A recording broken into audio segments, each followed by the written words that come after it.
réussir en entrepreneuriat agricole, enfin le guide indispensable.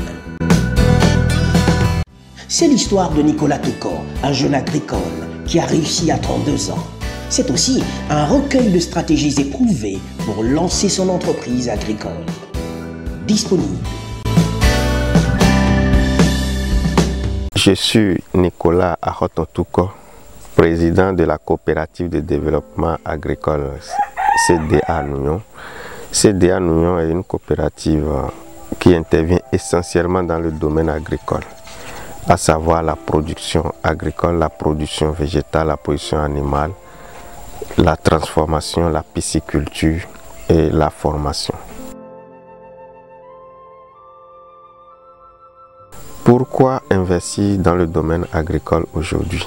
Aujourd'hui, quand vous observez bien, le seul domaine qui peut contenir tous les jeunes chômeurs que nous avons aujourd'hui, c'est le domaine agricole. Et même si vous arrivez à acheter des tenues, des tissus, de tout, même de véhicules, tout ce que vous avez, la première chose dont vous avez besoin chaque seconde, c'est l'alimentation. Même si il faut alimenter son esprit, il y a toujours son corps qu'il faut toujours alimenter, c'est-à-dire la nourriture. Et la nourriture est très capitale. Et on ne peut pas aller vers la nourriture sans passer par l'agriculture. Donc, celui qui investit dans l'agriculture, d'abord, il se fait de l'argent, il donne à manger et il se crée des emplois pour la communauté. Et dans le domaine agricole, l'investissement est ouvert. Est ouvert sur quel plan? Vous savez, quand on prend la section de la production végétale, la production végétale implique beaucoup de choses. Il y a les céréales, il y a les tubercules, il y a les cultures pérennes, il y a beaucoup de choses qu'on peut produire. Les produits qu'on peut conserver, les produits qu'on ne peut pas conserver, les cultures saisonnières, les cultures qui ne sont même pas saisonnières. Il y a même, quand je prends les légumes que nous consommons presque tous les jours, il y a les légumes qui font juste 15 jours. Je dis juste 15 jours. Juste, vous faites la pépinière et déjà en 15 jours, vous avez déjà quoi vendre. Est-ce que vous voyez? Donc, investir dans l'agriculture, c'est capital. Et ça devrait être une activité commune à tout le monde, même si vous êtes fonctionnaire, même si vous êtes gros fonctionnaire, vous êtes cadre, vous êtes ci, vous êtes ça. Investir dans l'agriculture, ça devait être une activité commune. Si tu es exploitant agricole, tu n'as pas la misère. La pauvreté n'est plus ton problème. Et ta pauvreté ne sera même pas ton ami. Si tu es exploitant agricole, tu as tout ce qu'il faut. Et c'est toi qui organises en réalité les autres même à être hommes. C'est-à-dire quoi? Les autres, ceux qui n'ont pas d'emploi, peuvent venir travailler chez toi, peut-être sur ta ferme, peut-être pour la transformation. Quand nous prenons la transformation des noix de palme, quand nous prenons la transformation du soja par exemple. Et regardez l'importance de la valeur que le soja nous donne aujourd'hui. Et regardez comment la transformation de soja se fait aujourd'hui. C'est bon, ce n'est pas organisé en fait. Donc, il suffit juste de prendre une filière dans le domaine agricole et tu organises cette filière de la production à la transformation et à la commercialisation. Et tu organises les trois sections principales qui forment une filière, c'est-à-dire la production, la transformation et la commercialisation. Tu organises ça, vous verrez que l'agriculture est au-delà de ce que nous voyons, est au-delà de ce qu'on nous fait entendre. Parce qu'on nous fait entendre de n'importe quoi dans le domaine agricole, ce qui n'est pas du tout vrai. Ce qui n'est pas du tout.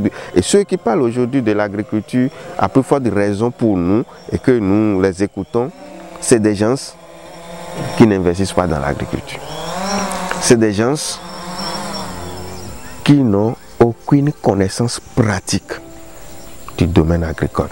Mais c'est des gens qui ont des pratiques théoriques qui ont été formés et selon les bouquins, selon les livres de 1800, 1900, qui ne mettent même pas en application les acquis de leur formation, qui ne vivent pas la réalité du terrain. Ce sont ceux-là qui viennent nous parler de l'agriculture et ils nous parlent de l'agriculture telle que on leur a appris dans les girons. Donc vous savez bien, quand nous avons été un pays colonisé et le colonisateur ne peut pas nous dire toute la vérité sur les richesses que nous possédons. Si le colonisateur nous dit toutes les vérités sur les richesses dont nous possédons, comment est-ce que le colonisateur sera encore notre maître? Je ne pense pas. Je ne pense pas. Donc, tout ce qu'on va nous enseigner dans ces livres de 1800, de 1900, nous devons les remettre en cause aujourd'hui et aller vers la réalité, vers les connaissances pratiques du terrain aujourd'hui pour pouvoir maîtriser et pour pouvoir comprendre ce que c'est que le domaine agricole. Comment investir dans le domaine agricole? Pour investir dans le domaine agricole, je vous dirais c'est très vaste, mais il faut avoir la connaissance de l'activité. Si vous voulez investir dans le levail du gros bétail, il faut avoir la connaissance. Et qu'est-ce qui nous amène vers la connaissance? C'est l'information.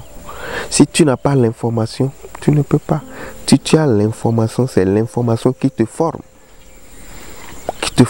Et la formation te transforme. La formation te transforme et la transformation te permet de t'adapter aux réalités. Et quand tu t'adaptes aux réalités, tu tends vers le succès. Si vous voulez investir et vous n'avez même pas de domaine, vous-même vous ne pouvez pas suivre de près, mais il y a des structures organisées qui font tourner les investissements et qui vont vous proposer peut-être des contrats à durée déterminée ou à durée indéterminée, des contrats d'investissement bien structurés et bien fissurés, donnés. Et là, ça peut vous permettre de mettre votre argent à contribution et votre argent va travailler pour vous dans ces initiatives et maintenant vous aurez le retour sur votre investissement. Et ça peut vous permettre de fructifier votre argent, de multiplier votre argent. Et après cette multiplication, vous pouvez aller vous-même vers l'acquisition des terres, vers l'acquisition de la production agricole, vers l'acquisition de l'investissement, vers l'acquisition de la réalisation personnelle. Et jusqu'en 2022, on continue toujours d'importer même de soja, d'importer encore de poissons, alors que nous avons la plus grande, la deuxième vallée la plus grande au monde. Moi, je peux dire la première vallée la plus grande au monde, parce que c'est en termes de superficie que le Nil est plus grand plutôt que la vallée de l'Ouémé. Et nous sommes dans cette vallée et c'est nous qui irons acheter de poissons pour manger. Vous voyez que je ne vais pas dire qu'on a été maudit, je vais dire parce que c'est peut-être nous avons trop de richesses que nous-mêmes nous ne comprenons pas la valeur de la richesse dont nous disposons en Afrique. Donc il faut investir dans l'agriculture, il faut, quoi qu'en soit ce qu'il faut investir dans l'agriculture. Et à la naissance de chaque enfant, nous devons leur acheter peut-être de petits ruminants, de moutons, de bœufs par exemple, au lieu de prendre l'argent pour aller faire des cérémonies de sortie, pour aller organiser des choses fictives qui n'ont aucune réalité. C'est juste la planification qui fait que nos paysans, nos cultivateurs ont l'air de quelqu'un pauvre. Mais ils ne sont pas pauvres en réalité. Même si vous êtes étudiant, ceux qui prennent leur bourse peuvent déjà commencer par acheter peut-être un bœuf et les mettre en élevage. C'est mieux que d'aller acheter une moto avec le temps, peut-être deux ans. Même une semaine après, tu peux faire un accident et mourir et tu meurs. Ou soit la moto, ça peut être volé, tout ça. Mais si tu as un bœuf, peut-être en 10 ans, ce qu'un bœuf peut te donner en 10 ans, on ne peut pas estimer. On ne peut pas estimer.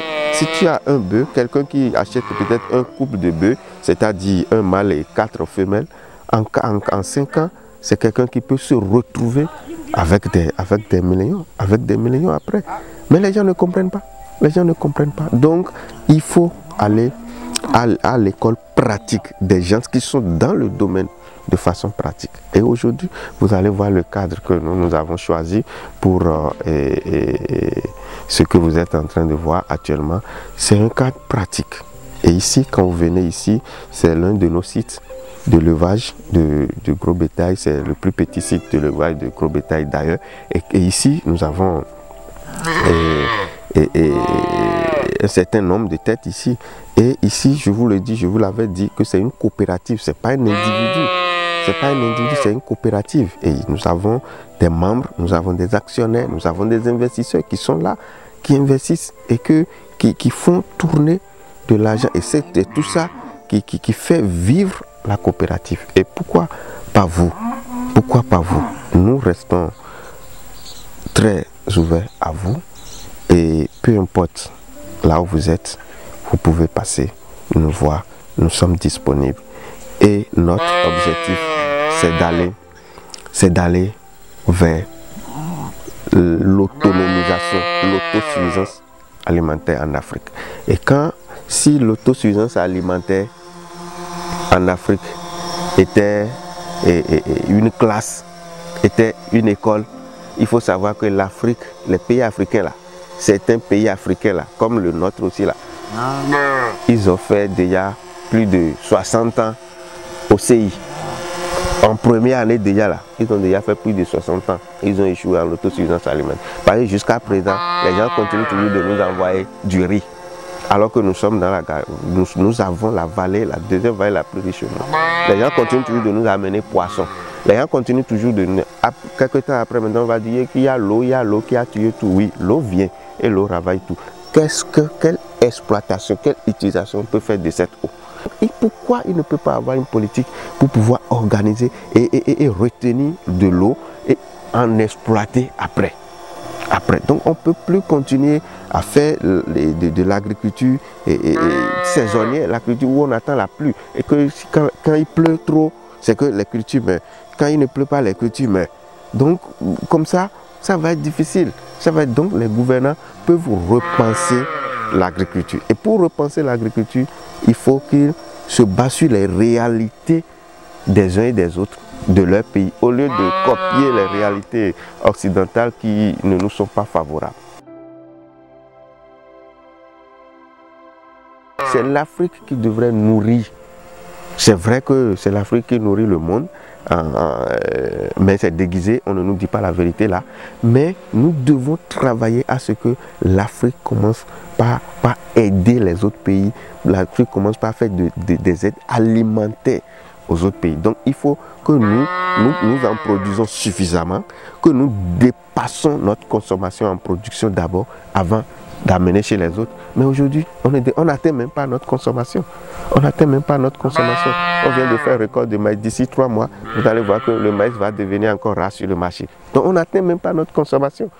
On n'atteint pas notre consommation. Donc nous devons investir. Et je lance un appel à toutes les personnes désireuses d'investir en agricole, désireuses de contribuer à l'évolution de l'Afrique, désireuses de contribuer à l'autosuffisance alimentaire en Afrique, désireuse de se faire de l'argent dans le domaine agricole, que nos portes sont très ouvertes et que nous sommes ouverts pour des consultations, pour des orientations. Et nous pouvons leur donner des orientations qui vont les permettre de sécuriser leur investissement en agriculture.